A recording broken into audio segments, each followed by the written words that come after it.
আসসালামু আলাইকুম। আজকে আমি আপনাদেরকে তৈরি করে দেখাবো ম্যাঙ্গো মিল্ক পুডিং। এর জন্য আমি প্রথমে 2টি আম নিয়ে খোসা ছাড়িয়ে কিউব করে কেটে নেব। তারপরে ব্লেন্ডারে ব্লেন্ড করে নেব। চুলায় একটি প্যান বসিয়ে আমের পিউরিগুলো নিয়ে নেব। অল্প পরিমাণ পানি দিয়ে আমি পিউরিগুলো মিশিয়ে নেব। এই পর্যায়ে আমি চুলা অন করে নিই। তারপরে 2 চা চামচ দিয়ে দিব চিনি পরিমাণ আপনারা আপনাদের পছন্দ অনুযায়ী নিয়ে নেবেন। তারপরে দিয়ে দিব 1 চামচের মতন আগার আগার পাউডার। তারপরে ভালোভাবে মিশিয়ে যখন ভালোভাবে মেশানো হবে এই পর্যায়ে আমি চুলা অন করে নিব। 2-3 মিনিটের মতন রান্না করে আমি নামিয়ে নিব। এই পর্যায়ে অনবরত নাড়তে হবে, তা না হলে জমাট বেঁধে যাবে। চুলা থেকে নামিয়ে আমি একটি প্লেটে ঢেলে নিব। 5 মিনিটের জন্য আমি নরমাল ফ্রিজে রেখে দিব। 5 মিনিট পরে আমি ছুরি দিয়ে আমের জেলিটা কেটে নিব ছোট ছোট কিউব করে।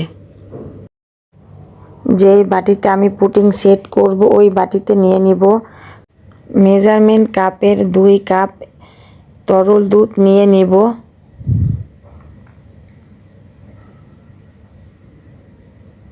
দুই টেবিল চামচ চিনি দিয়ে দিব। 1 কাপ মেজারমেন্ট কাপের জন্য আগার আগার পাউডার হাফ চা চামচ নিয়ে নিব। 2 কাপের জন্য আমি 1 চা চামচ নিয়ে নিয়েছি। আগার আগার পাউডারের কাজ হচ্ছে যে কোনো তরল জিনিসকে জমাতে সাহায্য করে। আগে থেকে যেই বাটিতে আমের জেলোগুলো নিয়ে নিয়েছিলাম ওই বাটিতেই আমি গরম দুধটাকে নিয়ে নিব। এখন একটি র্যাপিং কাগজ দিয়ে আমি বাটিটাকে র্যাপ করে নরমাল ফ্রিজে 3 ঘন্টার জন্য রেখে দিয়েছিলাম। এখন আমি একটি ছুরির সাহায্যে বাটির চারপাশে ছাড়িয়ে নেব। এতে করে আমি যেই প্লেটে নিয়ে নিব এতে খুব সহজেই নিয়ে নিতে পারবো। 2-1 বার ঝাঁকড়িয়ে আমি বাটিটাকে তুলে নিব।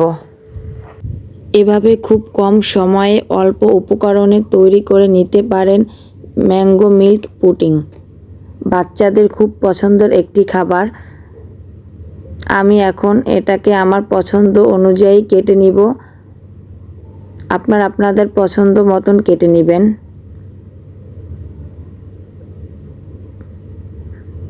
আমি এক পিস আপনাদেরকে তুলে দেখাচ্ছি কতটা সুন্দর এবং মজাদার। অবশ্যই আপনারা বাসায় তৈরি করে দেখবেন। আর ভালো লাগলে আমার চ্যানেলটি সাবস্ক্রাইব করবেন।